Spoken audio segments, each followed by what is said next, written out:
How to see other people friend list on Snapchat. Hey everyone, welcome back to the channel. In today's video, I'll be addressing a question a lot of you guys have asked. How can we see other people friend list on Snapchat? So stick around and I will explain everything you need to know. First thing first, Snapchat is built on privacy.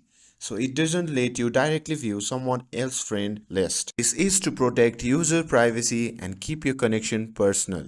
However, there are some few indirect ways to get an idea of someone's connection. Let me explain. Snapchat doesn't show a mutual friend in certain situations. For example, if someone is suggested as a friend under quick ad, you might see a number indicating mutual connection.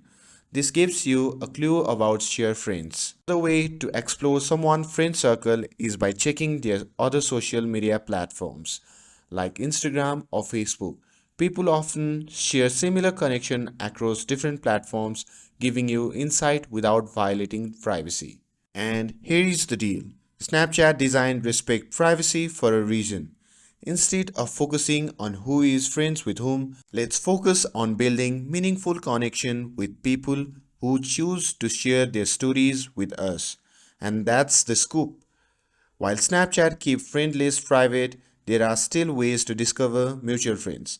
Remember, respecting privacy goes a long way in building trust online. If you found this video helpful, don't forget to like, share and subscribe to get updated for more videos. Thanks for watching and I'll see you in the next video.